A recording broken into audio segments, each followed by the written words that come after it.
Mon invité dit que quand il est frappé par des choses comme la peur, la dépression, la honte ou le désespoir, quand il puise dans cet ancien mystère, 100 fois sur 100, ces choses doivent disparaître. Join Sid for this edition of It's Supernatural.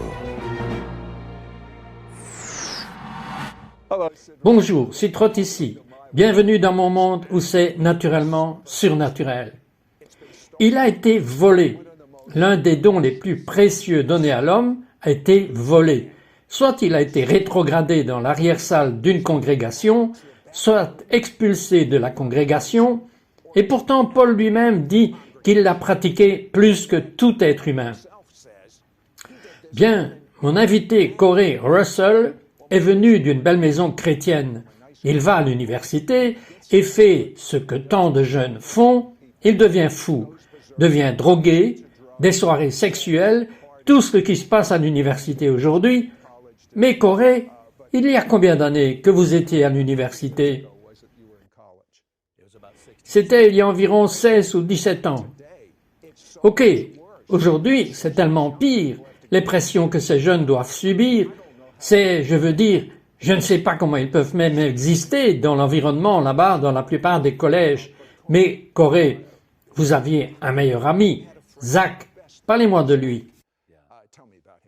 Oui, je veux dire que c'était celui avec qui je courais, comme la plupart de ces enfants qui vont à l'université ces jours-ci, et sont juste détruits par l'esprit de cet âge.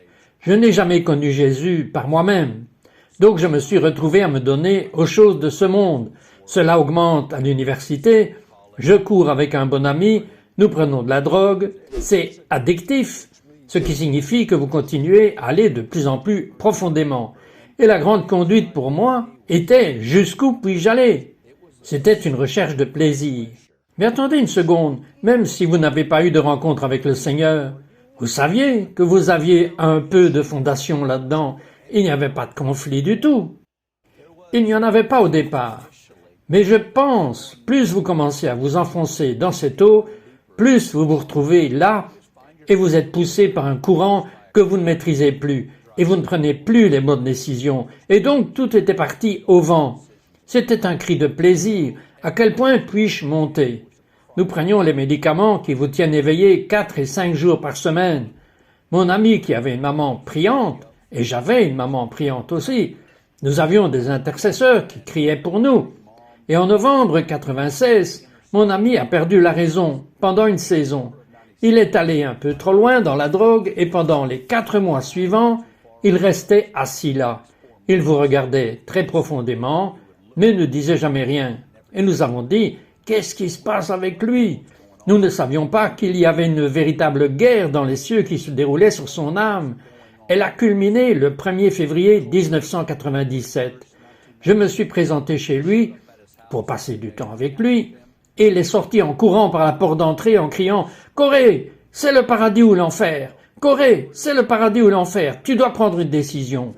Vous avez pensé qu'il avait vraiment flippé. C'est la première vraie conversation que j'ai eue avec lui depuis tant de mois, et il parle du paradis ou de l'enfer. Qu'est-ce qui ne va pas avec lui? Et donc j'ai dit « Eh mon gars, qu'est-ce qui ne va pas avec toi? Parce que tu dois prendre une décision. » J'ai fini par partir et je savais que sa mère, une femme en prière, l'avait conduit pendant 3 jours dans une délivrance surnaturelle au nom de Jésus et lui avait retiré le pouvoir du diable et l'avait ramené au Seigneur. Il était sauvé et j'étais fâché.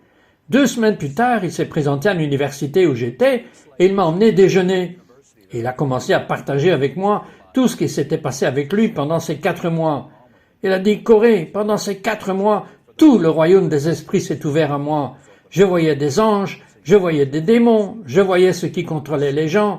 Et Corey, je pouvais voir que tu étais contrôlé par de vraies choses que tu ne connais pas. » Il a dit que ça avait duré pendant ces 4 mois et ça a culminé la toute dernière nuit. Nous étions enfermés dans une petite maison et la voix du Seigneur s'est brisée au milieu de notre fête. Et le Seigneur a dit que Satan lève une armée, mais je lève une armée aussi. Et je t'appelle ce soir et je veux que tu appelles tes amis. Alors, comment avez-vous réagi? J'ai flippé. Je ne savais pas de quoi il parlait.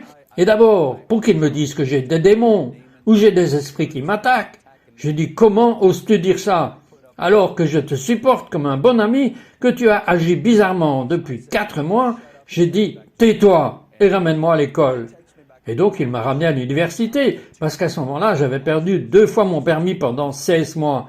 Il s'est garé sur le parking du collège, et juste avant que je sorte de la camionnette pour lui dire au revoir, pour toujours, le Saint-Esprit a rempli la camionnette. Je ne savais pas que c'était le Saint-Esprit.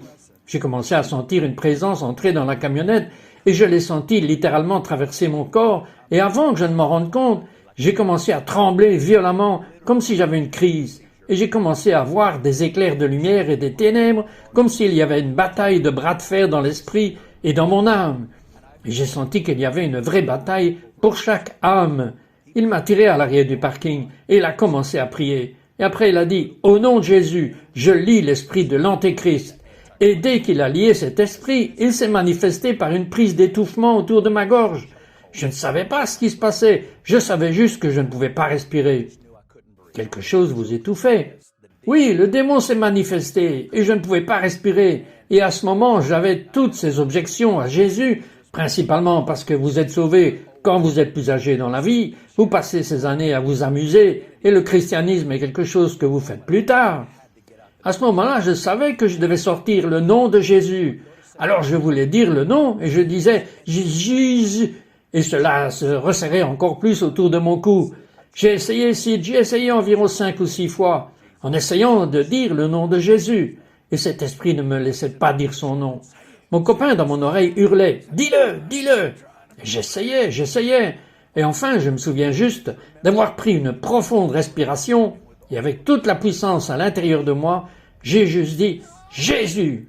comme ça, et cela s'est desserré. Et c'était comme si quelqu'un venait et respirait directement dans ma bouche, et après quelques instants, je n'arrêtais pas de dire que j'avais de l'air, Et puis j'ai entendu une voix dans mon esprit me dire « Maintenant, sors de la camionnette, monte sur le trottoir et donne-moi ta vie et ton esprit. » Et j'ai sauté de la camionnette le 18 février 1997, à l'époque où nous plantions des aiguilles dans nos veines, où on fumait un sac par jour, on buvait une caisse par jour et une sexualité débordante tout au long de ces années d'adolescence. Et une touche de la puissance surnaturelle de Dieu m'a apporté une délivrance instantanée, le salut et la liberté. Vous me dites qu'il n'y a pas eu de retrait? Non, pas de retrait. Maintenant, c'est mon genre de programme, sans drogue. Mais ce qui s'est passé, c'est que vous êtes retourné dans votre ancien lycée.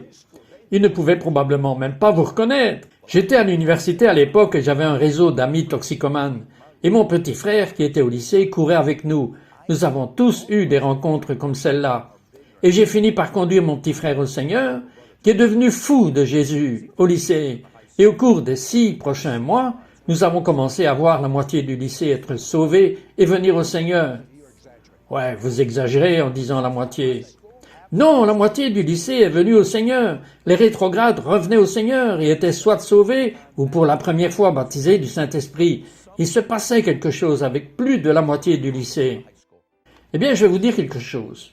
Peu de temps après que Corey ait eu cette expérience, il a puisé dans la plus grande puissance surnaturelle de sa vie. Vous pensez que c'est quelque chose ce que vous venez d'entendre? Attendez jusqu'à ce que vous entendiez parler de cette porte qui ouvre tout ce que vous avez toujours voulu avec Dieu.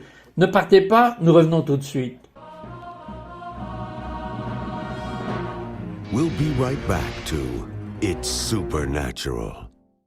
Laissez-moi vous raconter mes petites histoires, courtes, édifiantes, encourageantes et inspirantes. En 30 ans, j'en ai regroupé plus de 3000. La plupart d'entre elles sont vraies ou tirées de faits réels. Je suis certain qu'elles vous encourageront comme elles m'ont encouragé. Soyez bénis. We now return to It's Supernatural. Bonjour, c'est Trott ici avec Corey Russell. Quel incroyable don surnaturel, parce que peu de temps après que Corey ait eu cette rencontre avec Dieu, la moitié du lycée est devenue... Diriez-vous qu'ils ne sont pas devenus des croyants nominaux de la Bible? Mais ils étaient littéralement normaux, c'est le mot que j'aime. Étaient-ils normaux selon la Bible? Ils étaient normaux selon la Bible. Ils ont été allumés. Mais ensuite, quelqu'un a prié pour vous. Et vous avez commencé à parler dans des langues surnaturelles. Parlez-moi de cela, je suis curieux. Oui, parce que non seulement la moitié du lycée a été sauvée, mais une église locale a commencé à organiser des réunions chaque semaine.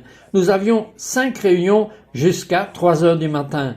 Et Dieu, à certains moments, faisait irruption. Et dans l'une de ces premières réunions, je me souviens d'une vieille dame priant pour moi, et je suis tombé en arrière. Et attendez une seconde. Ce don que Corée a reçu, qu'il est sur le point de vous dire, il dit que 100 fois sur 100, vous m'avez bien entendu, 100 fois sur 100, quand ce don est correctement utilisé, il dit que la dépression, la peur, le désespoir disparaissent. Même la résurrection des morts s'est produite avec ce don particulier. Maintenant, encore une fois, dites-moi ce qui se passait. Cette dame m'a dit, « Fils, laisse-moi prier pour toi, au nom de Jésus. Je prie pour toi. Je prie pour toi. » In Jesus' name, I pray for you. In Jesus' name, I pray for you. In Jesus' name. Je suis tombé et cette langue est sortie de moi. La raison pour laquelle il est tombé à la renverse est qu'il ne pouvait pas rester debout. C'est la seule raison. Je veux dire que si vous lisez la Bible, chaque fois que quelqu'un vient dans la présence de Dieu, quelque chose va répondre. Et donc j'ai commencé à ce que cette langue sorte de moi et à partir de ce moment, j'ai commencé à me connecter. Et chaque fois que je priais dans cette langue, je me sentais plus proche de Jésus.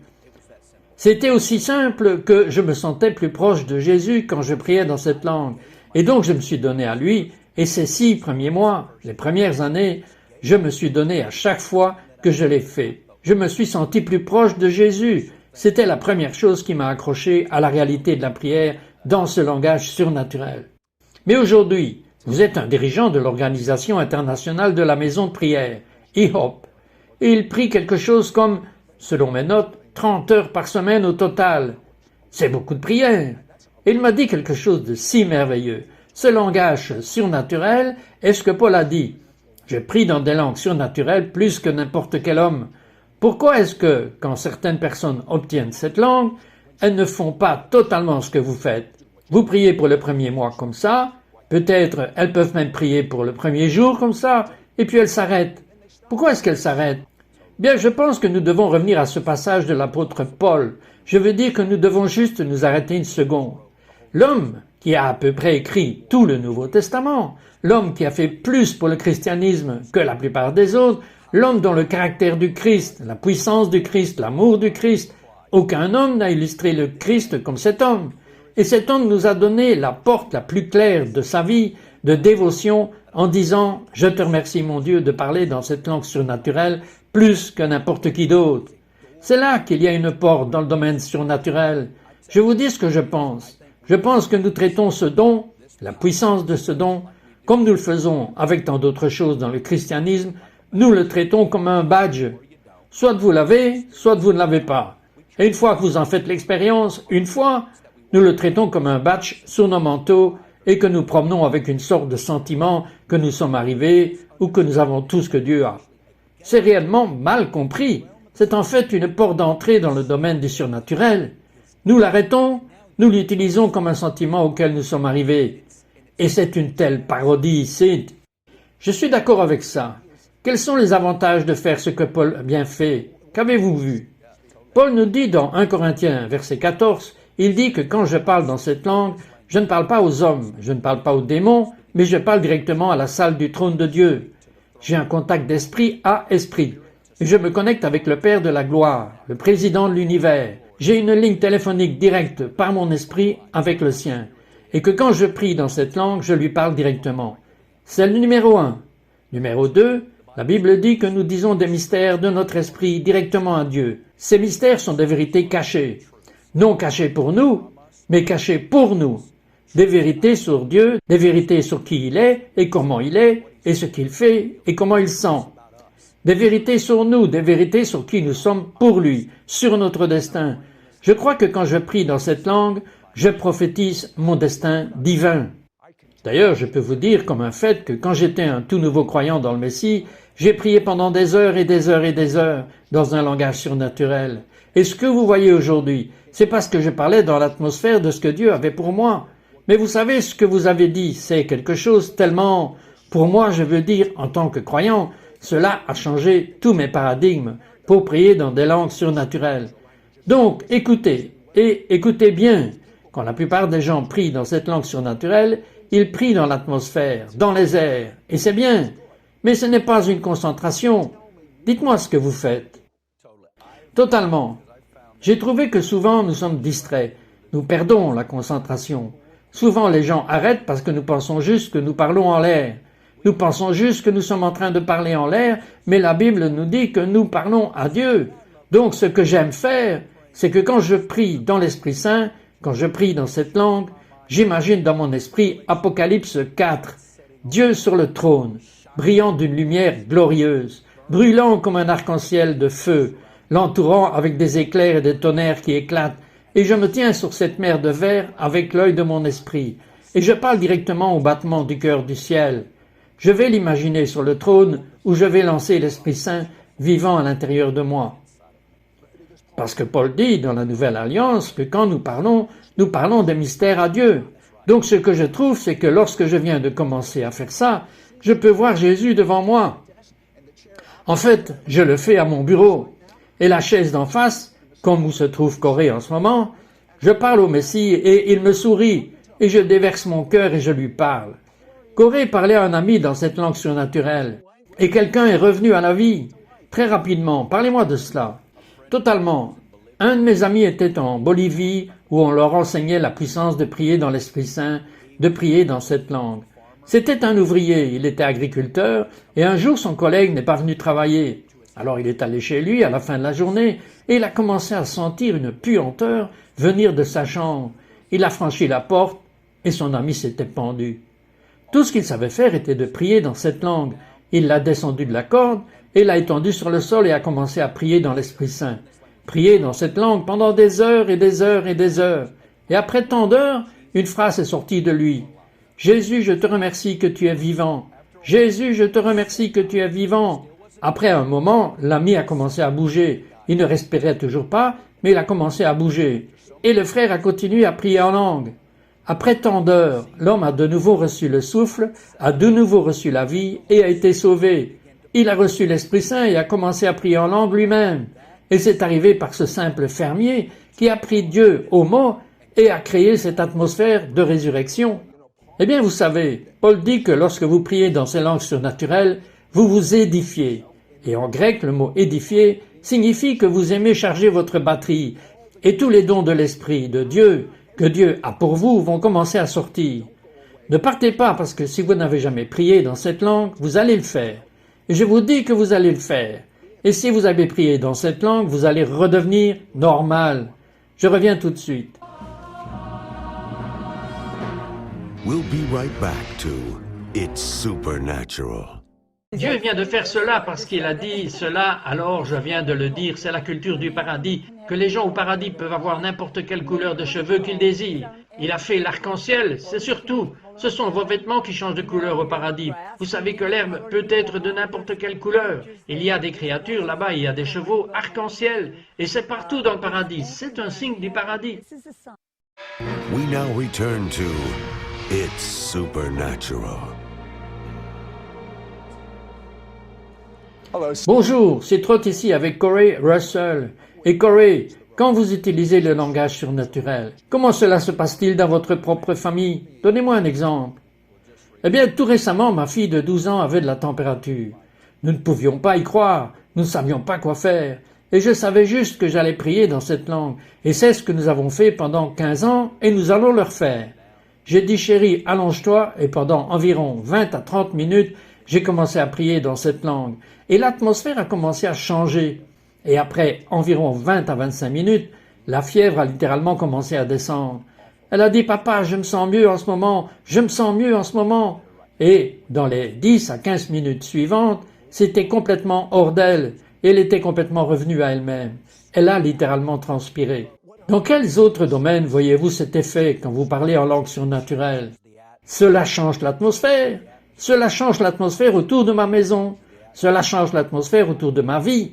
Quand il y a des conflits, de la confusion, quand il y a de la dépression, de l'oppression, des lassitudes, chaque fois que je commence à prier dans cette langue, l'atmosphère change. Et le royaume des cieux fait irruption. Et cela apporte l'ordre divin. C'est la paix, la joie et la justice dans le puits de l'Esprit Saint. Cela me semble bien à moi.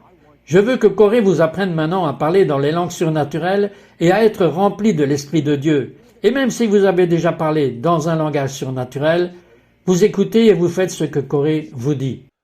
Bien, je veux dire à deux groupes ici. Je veux dire à un groupe qui n'a jamais reçu les langues et je veux parler à un autre groupe qui a parlé en langue. Le premier groupe qui n'a jamais reçu ce parler en langue, je veux juste que vous preniez une profonde respiration pour vous détendre et commencez simplement à ouvrir votre cœur au Seigneur.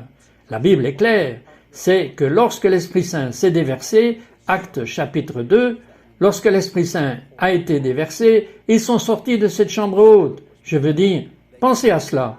Jésus a donné naissance à son Église avec un groupe de jeunes hommes sortant d'une chambre haute, parlant dans ces langues surnaturelles, et tout le monde pensait qu'ils étaient ivres, la nuit, le matin. Je veux dire, réfléchissez à la façon dont il a fait cela. Et pourtant, il commençait quelque chose dans son royaume, et tout à travers le livre des Actes. Vous voyez, plusieurs fois, lorsque l'Esprit Saint s'est répandu, l'une des choses glorieuses qui se sont produites est ce langage surnaturel qui est sorti. C'est dans la Bible, et c'est pour vous. Je veux juste que vous preniez une profonde respiration, ouvrez votre cœur, et sachez quelque chose, c'est que votre Père est bon, votre Père est généreux. Et Luc 11 dit, si vous êtes mauvais, vous savez donner de bons cadeaux à vos enfants. Combien plus votre Père céleste donnera-t-il l'Esprit Saint à ceux qui le lui demandent? Vous n'avez pas à le faire travailler pour cela. Vous n'avez pas à lutter pour cela. Vous n'avez rien à faire. Tout ce que vous devez faire, c'est d'ouvrir votre cœur. Et je veux que vous fassiez cette prière avec moi. L'autre chose contre laquelle certaines personnes s'opposent, ils diront « Ah, je veux seulement la vraie chose. Je ne veux pas la manipulation. Je ne veux pas m'efforcer. Je ne veux rien faire de tout ça. » Je veux vous dire quelque chose par lequel le royaume des cieux fonctionne. La foi. Tout dans le royaume fonctionne par la foi. Dieu a une part et vous avez une part. Il fait sa part et vous faites votre part. Il ne fera pas votre part non plus et vous ne pouvez pas faire la sienne. Et tant de gens disent « Je veux venir ouvrir ma bouche et commencer à libérer cette langue ». Ce qu'il fera, c'est qu'il commencera à jaillir à l'intérieur de vous comme une rivière ou comme une fontaine. Et quand vous commencerez à sentir le jaillissement de l'Esprit Saint, c'est à ce moment où je vous encourage à commencer de sortir et à parler alors que l'Esprit vous donne la parole, alors que l'Esprit vous donne les honneurs de sortir, que vous soyez dans votre chambre ou dans votre salon, ou que vous soyez, sortez et commencez à sauter. Et c'est quand vous le faites qu'il peut s'agir d'une syllabe, il peut s'agir de tout un tas de syllabes. Mais dites-le continuellement, encore et encore. Pour l'autre groupe, et juste avant de prier pour vous, je veux parler à l'autre groupe qui dit qu'il a reçu le don. Je veux que vous le sachiez tout de suite. Prenez le batch, jetez-le à la poubelle et commençons à demander à Dieu un nouveau remplissage. Éphésiens 5 dit « Continuez à être remplis du Saint-Esprit ». Pas par une rencontre unique, mais une rencontre continue, de plus en plus importante, qui ouvre la porte au surnaturel. Alors, vous tous en ce moment, ouvrez simplement vos mains comme si vous receviez un cadeau. Et je veux que vous répétiez cette prière avec moi. C'est une simple prière. Vous parlez à un bon Père. Fermez juste les yeux et dites juste « Père, Father, au nom de Yeshua, in the name of Yeshua, je te demande I ask you de me remplir to fill me du Saint-Esprit, with the Holy Spirit du haut de ma tête from the top of my head jusqu'au bas de mes pieds. to the bottom of my feet. Je veux parler dans un langage surnaturel. Speak in supernatural. Je veux prophétiser. I want to prophesy. Je veux tout ce pourquoi tu es I mort. want everything that you died for. Alors, Père, maintenant, Father, right now, remplis-moi maintenant, au nom de Yeshua. in the name of Yeshua. Amen. Amen. Now, Je veux juste dire une chose rapidement avant de commencer à prier, et c'est que si vous ne bougez pas votre propre langue, personne d'autre ne le fera à votre place. Vous voyez, l'Esprit de Dieu est soumis au prophète. Donc vous, par la foi, comme un petit enfant, commencez à parler.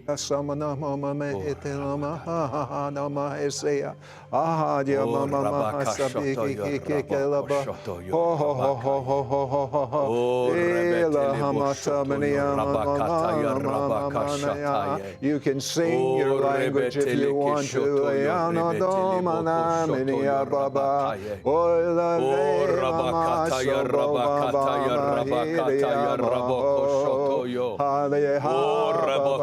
You're not Vous pouvez chanter votre langue et avoir une conversation avec Jésus. Inamamaha.